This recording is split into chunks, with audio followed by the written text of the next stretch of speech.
What's up, everybody, and welcome to the Unborn Podcast. I'm your host, Nestor, aka Next Level OC. If you haven't followed me yet, go ahead and follow me now. I'm very excited for today. I got a very special guest making his way all the way here to Irvine to the Unborn Podcast. Today, I'm joined with Menthol Prince. Hey, Goddamn, cheers, bro. hey, cheers, cheers. How are you, man? I'm How's doing, everything? I'm doing great. Keep a smile on my face, all that. You look good, bro. You look Thank- happy as fuck. Thank you, man. Yeah, just work. I love working. And, when you love what you do, it's just, I guess that's just the way it is. It's just natural, bro. It just comes natural. Exactly, man. No, I'm happy. I'm happy. As you should, bro. God's good, man. Thank you. Exactly. God is good. And then today we're gonna know Menthol Prince a little bit more. I'm so excited to have him today. I already know who he is, man. But for those that don't know, Menthol Prince, man, go ahead and introduce yourself, man, to the gente. Yeah, I'm a musician out of Long Beach. Primarily it's rap music. I'm starting to experiment more with other different types of sounds. Honestly, I have like a country album on the way. I have I'm working on a bunch of different things. And we'll talk about that. We'll Yeah, talk we about will, that we for will. sure. Yeah. We'll talk about that. Now, I know that you've been in the game, bro, for quite some time, for sure. I've been seeing your stuff, man, and it looks like it's like nonstop for you guys. You and Danny Boy. Shout out to Danny Boy, man. Shout out Danny Boy. Yeah, man, you guys have been on the grind for a while, man. But let's take it a little bit back, right? Like, how long have you been in the game, man, and who introduced you to the game? How long have I been in the game? I wouldn't really. I used to in the past count like there was a time of I call it almost like my training period where I learned how to mix, master, and I built my studio. I used to count those years of like teaching myself as being in it. Yeah. But now that I'm like really in it, that was like kid stuff. Learning how to like really be like learning how to mix and master is nothing compared to managing a schedule, like being making connections, networking, and really like having music out and like constantly trying to release stuff. It's so I guess years in the game in that sense, I would say like maybe like a year and a half. God damn. Well, let's stick on that, man. Like, when it comes to, making music, man, like people just think it's just pushing record and making music, man. Yeah. What would you say is your favorite, what's your favorite hat to wear, bro? Like, is it making the music? Is it writing it? Is it recording? Is it producing, marketing? What's your favorite hat to wear, man, when it comes Very interesting question. Honestly, Yeah. it has to be making the music. to? Yeah. I mean, it just all started with me just messing around, like, like, hey, yeah, let's make a song. Like, we're just some homies, you know what Yeah. I mean? And then we're like, all right, we're here. What do we do now? I get you. And then, learning that, I guess that's the hat I've had the most on. Because I love, trying new things. I love, experimenting and whatnot. As you should. Yeah. And so I thought the learning process of learning how to mix, master, Yeah. record, track music was fun. Yeah. I thought that was fun. And still to this day, when people come to the studio and we make a song or anything, I always say no expectations, no pressure, no I got nothing. you. We just no right or wrong. We Because just beautiful music is not made Exactly. under pressure, man. I get that. exactly just like and I think that's the hat I like wearing the most. Like when it's just me and a homie, we're in the studio, we're like, yeah, let's make a song. Let's go see what kind of beats they send me, Yeah. or like let's go, what are we thinking about trying to do? Like let's experiment, or let's it's just fun. And then how much of your hands do you have in when it comes to your projects, bro? Like when you're recording your music, right? Obviously you probably have an engineer, or I don't know if you do it yourself, right? How much of those has your hand on it, bro, when it comes to your projects? Yeah. So the last project that came out, Smoke Season, just me. I Oh shit. tracked. Well, I got some of the beats from some other people. Yeah, so yeah, yeah. I made some of them, and then I got some beats from other people as well. That was the only other hand that was in there. Everything else was tracked by me, recorded by me, mixed, mastered, all by me. What about the cover, bro? Because the cover's fucking dope. I made that cover too. So what made you, you know what, let's stick on that, bro, like with Smoke Season, because I love that shit. I was listening to that shit a couple days ago. Left Brain really caught my attention, bro. Thank you. Left Brain was fucking dope. But when it comes to that project, bro, like, what was your mindset? What were your guys' mindset during that time? My mindset on that was pull the trigger. I know sonically it wasn't like what I would consider to be like, top notch engineering. Yeah. But I was still learning. You know what I mean? I was still, but it was like I need to like put something out. Oh, for sure. Doesn't matter if like it could be better. Yeah, anything could be better if you Mm-hmm. like stare at it long enough. Mm-hmm. But I was just like, let's put it out. The bass is good. I like the tracks, and then it was more or less kind of like that really didn't have like a vision behind it. It was just a bunch of different tracks that I made, just having fun, Yeah. which is cool. But like the new stuff that's coming out has like a clear vision, a clear theme, a clear like message. You know what I mean? Yeah. But yeah, when it comes to smoke season, it was just pretty much just fun in a bottle, just me having fun, Man. me learning how to do like make the artwork. It was all a process in of its own, like a test run. So would you say like during? I mean, it sounds to me like during making that you kind of had to figure everything out, bro. Like Yeah. with the cover. I don't know what you use, maybe Canva or just using these little programs. And if you don't mind speaking about it, like what kind of programs do you use when it comes to making music, bro? Oh man, Like Pro Tools or when it comes to making music, yeah, to the actual music, bro. Like the programs that you I can make talk my about. beats in Ableton, Oh, shit. and then I Okay. mix and master in Pro Tools. Okay. Yeah. Yeah, Pro Tools is kind of the most dominant. Yeah, Pro Tools. Yeah, I got a Sweetwater representative. So people they make they sell like music like stuff like guitars and programs Yeah. and stuff like that. My salesman over there, my representative, he hooked it up really good with a dope ass deal for Pro Tools. Shout out Well, Sweetwater. I was gonna say shout out to him, man. Yeah. Now, at least for me, man, when I listen to your music, I mean, I may be wrong, but it feels like more underground, bro. You know what I mean? Like almost like listen to a Tech Nine or, for me, right? I hate to put you on the spot, bro, but like where would you kind of categorize yourself? What would your genre be, or would you say that you created your own genre? What would you say about that, man? For smoke season, for sure, I would definitely agree. I got a lot of different influences pulling me in a bunch of different ways. I can hear what you're saying in some of the songs in there. But I'm trying to put myself in the mindset of smoke season. I think Yeah, it's tough, man, because you hear everything in there, bro. yeah, it's You a hear, little yeah, yeah, it's more or less like I woke up today and then like she's like, we're just gonna make a song. Just gonna make a song. It doesn't like Left Brain, for example. Me and Danny, we made that song in 20 minutes. no Like, fucking way. wrote it down. You both killed it, Danny. Your verse was fucking, yeah. His verse was dope as shit. Hell yeah. But no, yeah, we actually had something to do. I was just like, hey, we got like an hour and a half to kill. Let's go make a song. And like real shit, we wrote the bars in 20 minutes. We recorded them in like 15 minutes, and then we left. And then I came back later and I mixed it and mastered it. What the?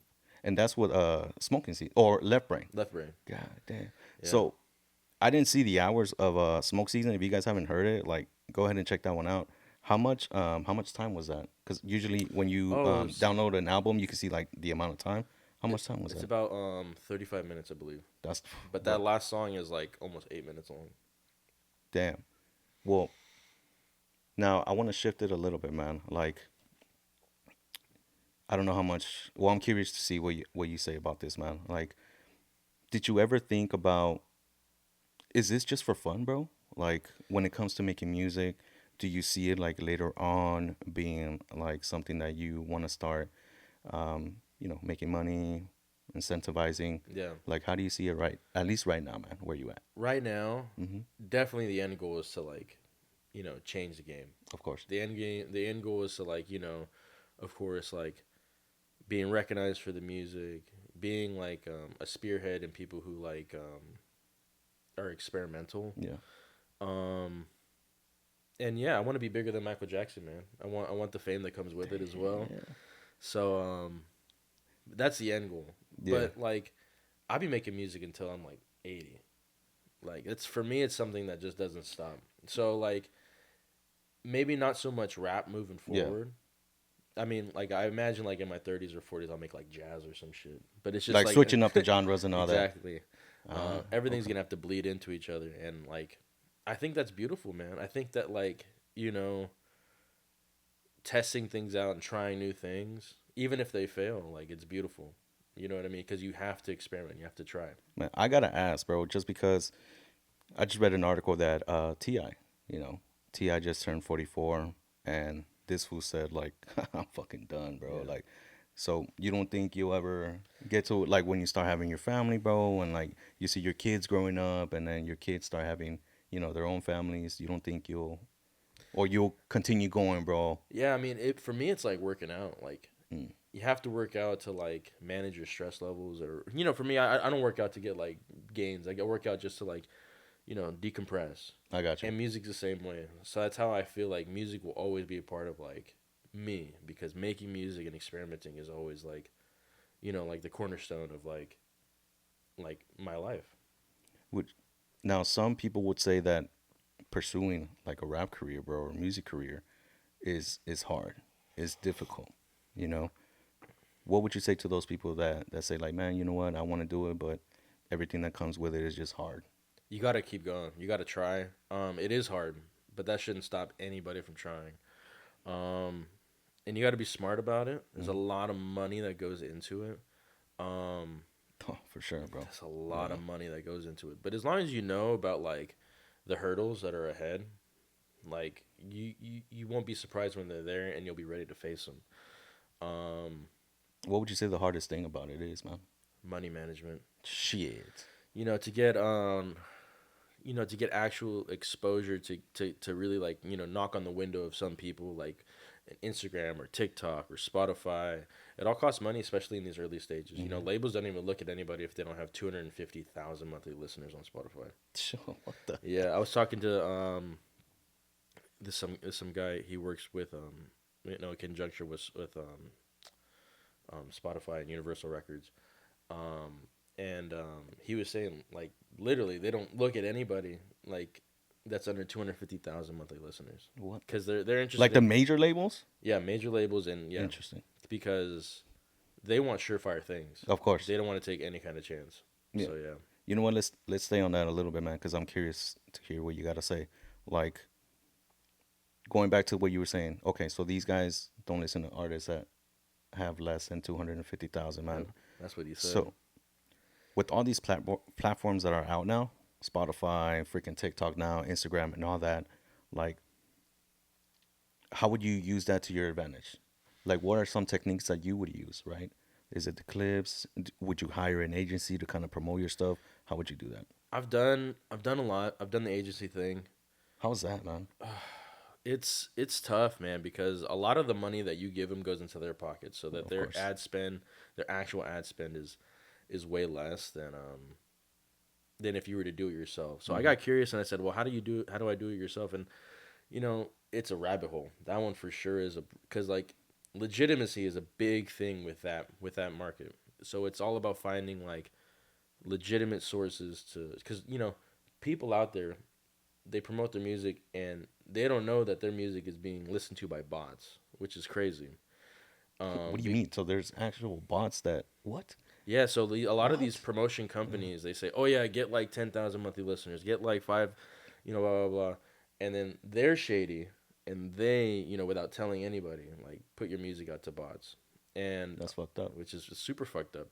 So getting an engaging fan base nowadays is getting harder because of those kind of industries. They make it so hard to find out what's legit and what's not. But if you talk to the right people, you say, "Hey, did you go through this and go through that?" And like you find like legit sources. And yeah, man, the Kid Leroy, he actually just got busted for like faking almost like 1 billion of his streams. In my And mind, that well, guy's using huge. bots, Huh? using bots. Well, yeah, yeah, more or less Damn, 1 billion, 1 billion streams. and you. But like, I wonder how. Now I'm just curious, bro. Like, how the fuck do you 1 billion? 1 billion. I think it's United. Not to put any kind of shade or Yeah, nothing yeah, like yeah, that, yeah. but Of course. United Records, man, they got, because Kid Leroy's under them. I think Uzi as well. I'm not sure. But yeah, a lot of their artists got caught like with all that kind of stuff. But it could be a hoopla. Who No, knows? yeah, It's yeah, the yeah. internet. But fuck, man. You know what? Now I kind of want to switch it a little bit, man. Um, let's talk because we're talking about like these major label companies, man. Like, do you want to be signed, bro? Do you want to stay independent? Like, how do you see yourself in the future, bro? When it comes to that? It depends. Yeah. I think a year ago I would be like, yeah, man, I'd get signed. But now I see like how bad the industry is. The whole, not to bring up current events, but the Diddy thing. Oh fuck yeah, I mean, yeah. he had a record label, man. Like, there's just kind of like an insight of to like what's really going on in that industry. You know what I mean? Yeah, it's just like an insight of what's going on into the industry, and like, it's not good. So yeah, I would say, if it's a good company, I'd go with it, reputable. Yeah, man. Because I think, I mean, with the whole Diddy thing, man, like I would hear stories. I'm sure you heard stories too, bro. I didn't want to believe it, but I've heard stories. I'm not gonna mention it here, but yeah, man. And then personally, I wouldn't want anybody to go through that. You know what I mean? Like Yeah, it's just selling your soul. But that's for yeah. another topic, man. But whatever. But I I like mean, Russ did it. I mean, Russ did the whole thing independent. no, yeah, of course, Yeah, no, yeah. I mean, and that's so what it can be done. for for sure, bro. But like, I mean, I'm just gonna ask you, bro. Like, who would you respect more? You know what I mean? Obviously, somebody who did it independently, or somebody who fucking would just say, or have somebody be like, "Hey, I need you at this fucking interview or whatever, but you got to do X, Y, Z." Right? Oh man, See, bro, that's where I think the line what would I kind of respect more? yeah. I would definitely respect someone who went along the line, like the independent route. As No, Russ, man, he took a huge chance. He took out like almost $250,000 worth of credit cards or some shit like that to get himself started. yeah, and also he released a project. I think he said like every week. I think he Yeah, said every week, bro. Every week he will release a project. So I think it's that consistency and through SoundCloud, bro. yeah, Yeah. What do you think about SoundCloud rappers? great. Yeah. Without SoundCloud, we wouldn't have gotten X, True. P, Juice. True. Um, those are greats, man. That was a time. That was a time where like some dude could make music on his phone and it could resonate with such an audience. I mean, I love Lil Peep, and like, yeah, he was making his music off his phone, What the fuck? and yeah, Shout out to Lil Peep. Goddamn, yeah, making it to the phone. making it through the phone. But when it comes to his music, man, I never really like. It's not about the quality. It's about like the message, the vibe, the essence. And I was just gonna ask you, like, what's important? Is the message is more important? Yeah, or like the essence, like what you make other people feel. I mean, that's how you start a movement like that. You know what, man? When you write your music or you're making music, bro, who do you write music for? Right? Oh man, that's a great question. I think it's more or less to tell a story, but the answer is different every time. No, of course, absolutely. For each new song, for each beat, or for however I'm feeling, it answer is different every time. But I'd say cumulatively, it'd just be to tell a story, like, or to convey an emotion, to convey a feeling. Like if I'm making like music that's just like it's just like feel good music, Hmm. or like if I'm and that's exactly what I'm trying to do. I'm trying to Yeah, make you feel good. Or if I'm making music that like you're supposed to dance to, or you're supposed to like just vibe out to, stuff that you could play like during like working out, yeah. or you know what I mean. Or if I'm writing something that really means something to me, like I have a song Opal Rain that I dedicated to my wife. Shout out to Um, the wifey, Shout bro. out to the Yeah. wife, and that was one of the one times I like wrote down like it's like a letter almost, like a message. When it comes to your writing process, bro, like, do you feel it? Do you already have an idea of what you're gonna write, bro, or is it more like, oh, let me just get to the studio, and then whatever just comes out? Always that. Yeah, I don't think I ever been like, oh man, I want to make a song about this. It's always about like, someone sends me a beat, listen to the beat. How does that make me feel? Yeah. And then, try and translate. Or if I'm making a beat, it's more like, how am I feeling right now? Or, yeah, it never really starts with words. It always starts with like the music by itself. Yeah, and then you catch the And feeling, then I and then catch the feeling, and then, interesting process, bro. Now, I'm gonna make you, go a little bit deep in your memory, bro. What is a song that you wrote, bro, that you did, where you were like at your darkest time, bro? Because I believe, when you're in your darkest time, bro, that's kind of when you reach like the most emotion, the most depth. What was the song, bro, where you were in your darkest time, and what was going through your mind during that time? I mean, I guess the stuff that's out right now. because actually the answer to that question would be like an unreleased song. And sometimes I just be like, whether it's stress or whether I'm going through something, I would just go to the studio no matter the time. If it's like at 1 in the morning, I stay there till 6 in the morning, or you know what I mean, like just like recording, Yeah. just getting stuff out, trying new things.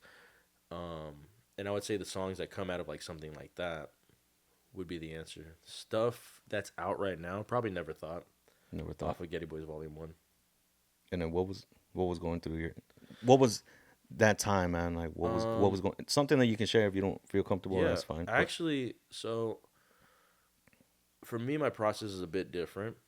I actually wrote that song in the point of view of like Jesse Pinkman from Breaking Bad, yeah, because I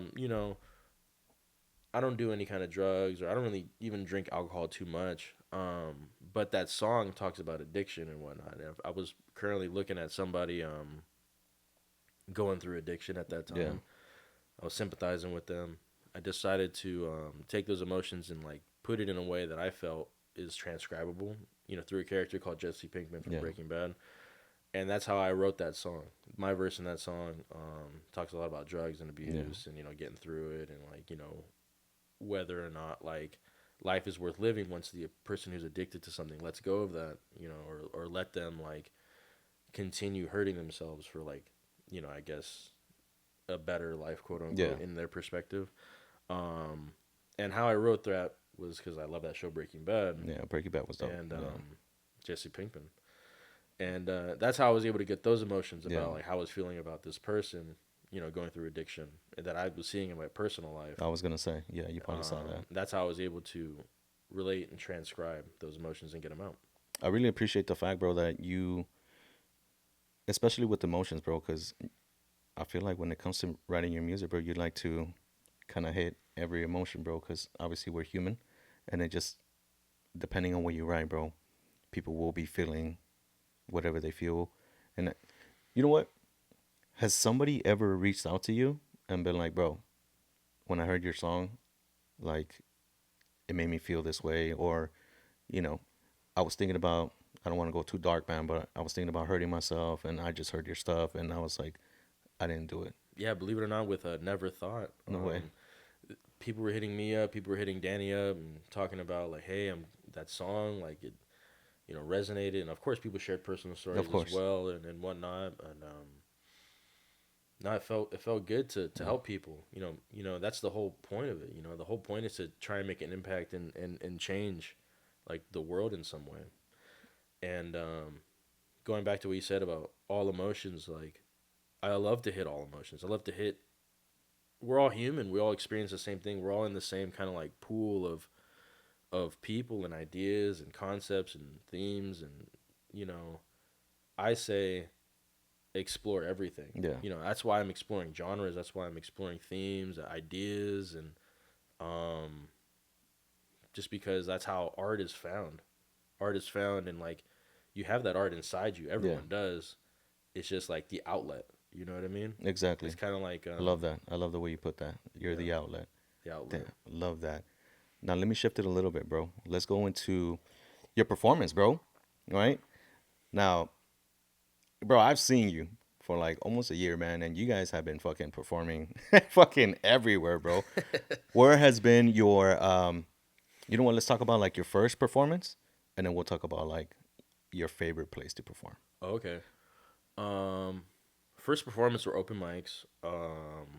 I guess the first place I ever performed was, I think, Dempsey's. I don't know. It sounds familiar. Yeah. Yeah. So they have like the open mic. That was the first place. How was that, bro? It was cool. I was always kind of like extroverted in high school and like my younger life, so I was never really shy in front of people or anything like that. Yeah. So yeah, that was cool. It was definitely different. Sharing. What was the songs that you performed, bro? Man, the first song I performed was "Do It For Me," so it's like, it was kind of like a trap, kind of like beat type thing, which was weird because like the bar was kind of like super not feeling it. They were like, "Oh shit, like what is this?" It's like there was some dude playing a guitar like 5 minutes ago now, like, and then you switched the whole, completely switched it out, yeah. But I like that too. I like switching the vibe. not to, I'm not gonna answer your question, but to share a little story. Yeah, One please. time, I had a thought in my head about and it scared me. And I don't like being like scared about like a possibility. But in the moment that I was in, I was listening to a lot of Linda Ronstadt, a long time, which is kind of like a sad, somber song about anyway, not to digress. But I thought, man, wouldn't it be crazy if like I did Do It For Me and then I completely switched the fucking vibe and like did a cover of that song, and I said, there's no way I can do that. And I didn't like that. I didn't like the fact that I said that in my mind that Yeah. there's no way you could do that. So what I did was the next open mic I went to, I made it a point to do a cover of that song right after like a super turnt trap song, and like Do It For Me. I did Do It For Me. Yeah. And I like that. I like facing kind of like those things that make you kind of scared because you overcome them. And ever since then, I've never had any kind of butterflies in my stomach performing, ever. Because nothing could be worse than that. Nothing could be worse from, performing a song that's super kind of like turnt, trappy, and blah, blah, blah, and then like completely switching it up to like a cover of that song. But it was cool. They were liking it too.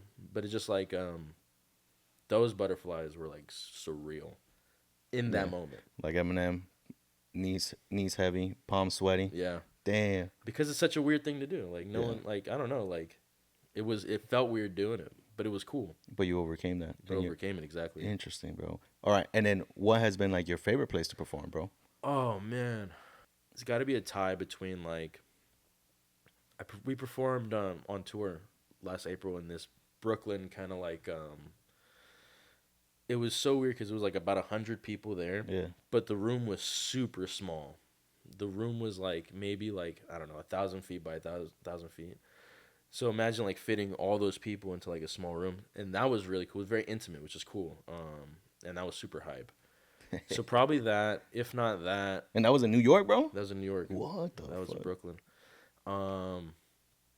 If not that, I'm from Long Beach. I did open mic early on, where they actually set up like a little truck on the beach. Dope shit. And that was cool because you're looking at the beach. Exactly. You're looking. It was a beautiful view. It's my home city, so. Bro, I just like the fact that you're from OC and then made your way all the way to fucking New York to perform, bro. I'm from Long Beach. Oh, sorry. LA. Sorry. Cali. Let's just say Cali. Cali, yeah. Yeah, but Cali going all the way to New York, bro. Like, I think that's dope, bro. Like, not a lot of artists can say that shit. Yeah, man. That tour, me and Danny put 3,000 and some miles on the rental. God. We started out with maybe like 5 miles, and we turned it in. It was like 3,500, 3,400, something like that. And let's stick to that, bro. Now touring, bro. Like, obviously, it takes a lot of investment, especially time away from family, bro. How are you able to find that balance, bro? Like, how do you and Danny come up with like, you know what, this is gonna work, bro? We can be gone for like a day or two. How does that work, bro? Talk a little bit about that. Well, Danny's always down. Love fucking Danny, bro. I don't know how you do it, bro. God damn. Danny, I call him up, and he's only told me no like once, and it's because he had already a show. So it's like, freaking God. Yeah, that guy, he's a machine. Shout out to Danny.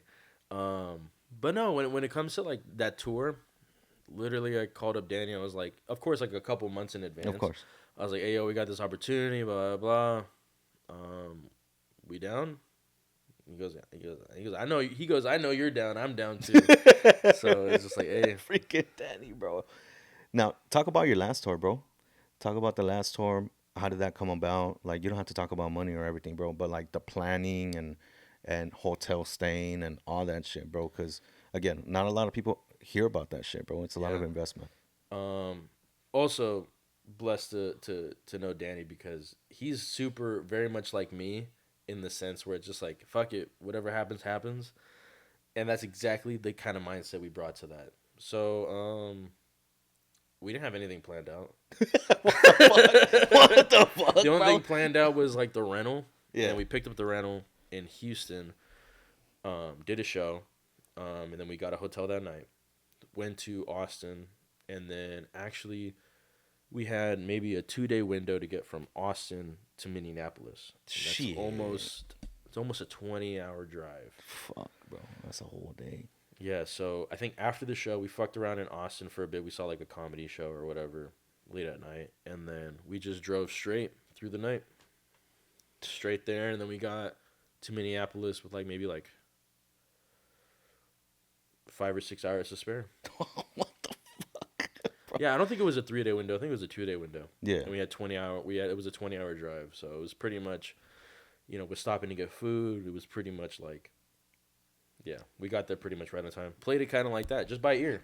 And you know what? My wife, she was actually out on business. She flew into Minneapolis to meet with us, and we did like, saw like the Mall of America, shit like that, because it was also my anniversary that week as well. So a tour and an anniversary? I know. We went to Niagara Falls for our anniversary. How cool was that? Bro, dope shit. So your wife was actually able to enjoy it as well, man. Yeah. Oh, bro. And I think it takes a lot of balance, bro, in order for them to do that. And we'll talk about a little bit of life balance with music, bro. But going back to that 20-hour drive, bro, like how the fuck was that performance, bro? Like knowing that you guys drove, was it more like you got there, performed, and dipped out, or? No, it was never like that. We always stayed it to the end. That's good, bro. God damn. But it it was never crunched to that point. Yeah. To that, like, we could always like spare that extra time. It's not like it was spare. We're just having fun with the rest of the team. Man, you can tell that you love this shit, bro. Yeah. Oh yeah. You and Danny love this shit, bro. God. Now let's talk a little bit about like the whole balance, man. Like when it comes to family, bro, and the music, and then now that you're touring, bro, right? Keeping pretty much time away from family. How is that balance, bro? What is the conversation like when it comes to your wife and then mom and dad? Like, hey, I gotta leave, or is it more like, hey, do you want to come with me? How do you balance that? Yeah, my wife, she supports me fully. So Shout out to her, man. Yeah, shout out to Yeah. her. And when it comes to my friends and my family, they all know that this is like the driving force of me. So that's just like it is what it is. Like it's like kind of telling me not to eat if you're telling me not to go and do music stuff. It's a part of me. It comes with it comes with it comes with me. It comes with the territory. Exactly. Dope yeah, shit. I never had anyone say anything negative about it. No, that's good, man. And, The fact that you have that support, bro, it obviously means a lot. Yeah. Yeah, for me, I'm blessed to say I know it's not the case for a lot of people, and if anybody's like going through something, they need support, just hit my DM. I'll shoot you a motivational like message or something like that, because I know it's hard out here. There's people. I'm blessed to be around people that support me, but I know that's not the case for everybody. So I'd like to uplift and support as many people as I can. Damn, bro, I love that. So, how is it being Menthol Prince now, bro? Like, when you walk out, right? When you walk out and you go to these shows, like, do you feel proud, bro, with everything that you accomplished so far? Oh yeah, it's like family. Like especially if I go to a show that's like run by Danny, or if I go to a show that like I've been working with the promoter or the person running the show. It's like, hey, what's up, man? Ready to do it again? Like, you know what I mean? Like, yeah. I worked with the same guy almost like 8 times this year. His name is H out in LA. Super nice guy. Yeah, man, he runs great shows, and every time I do a show over there, it's just like family. Damn, man. So the networking has been, how much has the networking been favorable, bro? Like, what would you say, like, the type of people that you've met so far, bro? Have you met the people that you need in order for you to advance so far?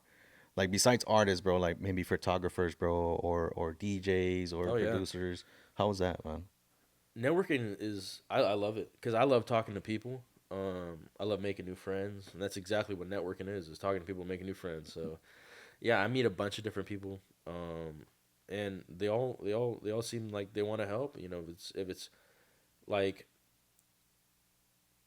there's this guy up in like San Luis Obispo, for example. His name is Gary Gniffin. Like, I've never met him in person before. I went to go do a show with him, but he was always kind of like being like reshared or posted on stories from like mutual friends. And I hit him up. I'm like, yo, bro, listen to your last album. The shit was dope. Blah blah blah. Like, and you just get into talking, and he offered me to do a little slot over there in San Luis Obispo. No way. I'm always down to drive, because that's like 5 hours away. Yeah. And the scene over there is cool. Like, but it's just like that's just like an example of like how like The networking the is. networking be just so fluid. Like you don't go into anything with any expectations. You just go into it with just making friends, making a new connection, and yeah, that kind of stuff. Just if you're being genuine, that kind of stuff just presents itself to you. It sounds like everything is more organic. Yeah, Like it just comes organically, and it just goes out from there. yeah. Shout out to Garrick Niffen, that super nice guy, man. Shout out to him. Go follow his stuff, man. Now, talking about other artists, man. Like, how do you collaborate with these people? Yeah, you connect with them, man. You network with them, but how do you?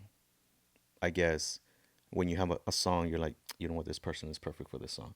How does that come about for you? Oh, say it again. Yeah, Like yeah. Like, let's say you have a track that you're working on, and you want to get an artist or collaboration. How do you kind of figure out what artist goes with the song that you're oh, working with?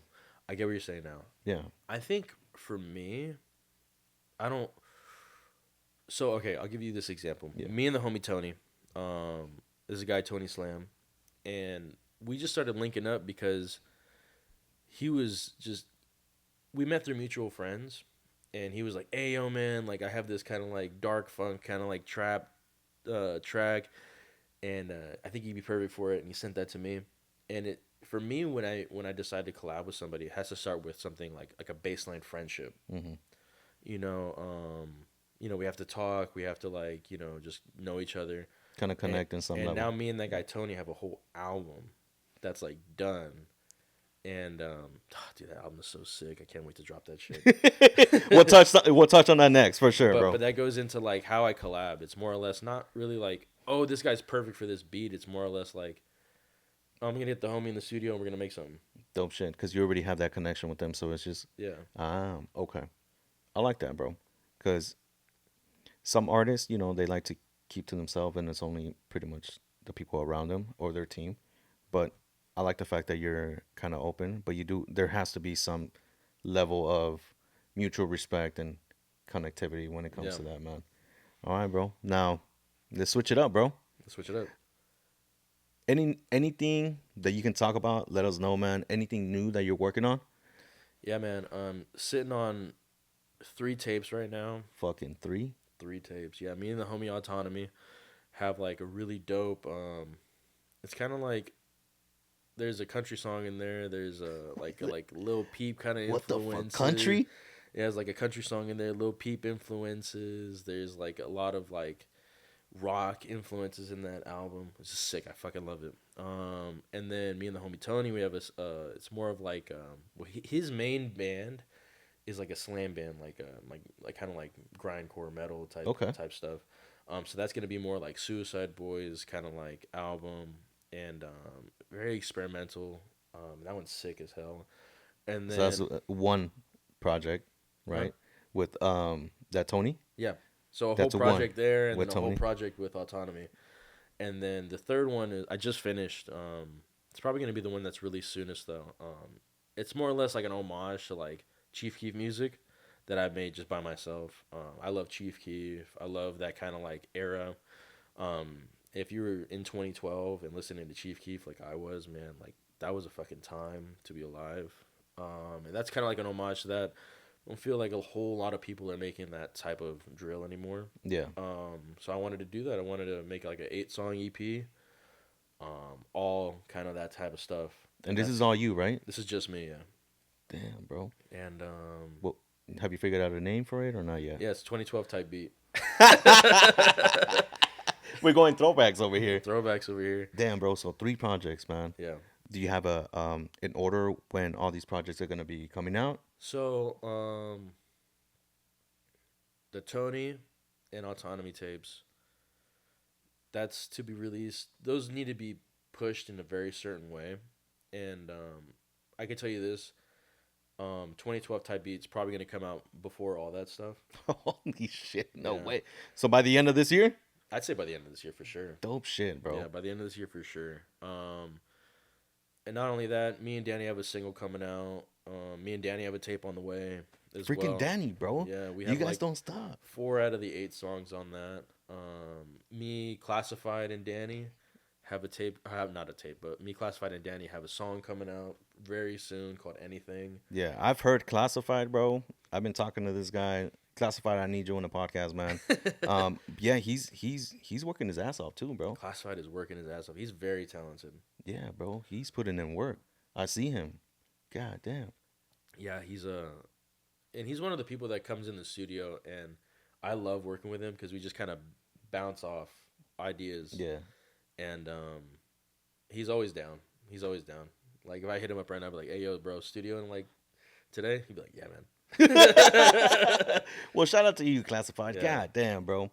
And then, brother, my last question to you, bro, would be if you had a message, right, that you can give to the world, what would that message be? Definitely don't give up. Do what you love. There's a passion that everybody has burning inside them. You got to listen to it. Everybody has a purpose. And we're all part of the biggest masterpiece of all time, which is the universe. I love that. Every person is like a brush stroke or a musical note, or like everybody has a meaning. There's a reason why you're here. There's a reason to keep going. And if you don't know what it is, you got to find it. If you know what it is, you got to do it. I fucking love that. And you guys heard it here, man. Well, Menthol Prince, I really appreciate you, bro. Man, Appreciate you, man. Thank you for stopping by. It's been a while. I love what you do, bro. I love the fact that you were talking about purpose, man. There was a purpose here, and you're kind of fulfilling your purpose, man. oh, thank And I love that. Where can they find you, man? Where can the people find you? you. You can find me at Instagram, Menthol_Prince. I also run the GhettyBoyz page, so at GhettyBoyz, GhettyBoyz on Instagram. On Spotify, all the music is released through GhettyBoyz. Nice. My new album is going to be released under Menthol Prince. Yeah. Yeah, it's streaming everywhere. GhettyBoyz everywhere. Menthol Prince. Menthol Prince. Yeah. Everything will be in the description, guys. And again, and for those music artists, please, I would love to have you here. I would love to have you as a next guest. Go ahead and get at me. DM me at Next Level OC or Unborn Podcast. That'll be awesome. I would love to hear your story, your side. And guys, thank you again for joining us. We'll catch you guys on the next one. Bro, and you went live? And we went live. There's no head in a blizzard, real gas, check the I'm pushing zeros, you ain't creeping, you is streeping, and I'm pushing mirror, mirror list my bank account, it look like hallelujah, this shit shining at nighttime.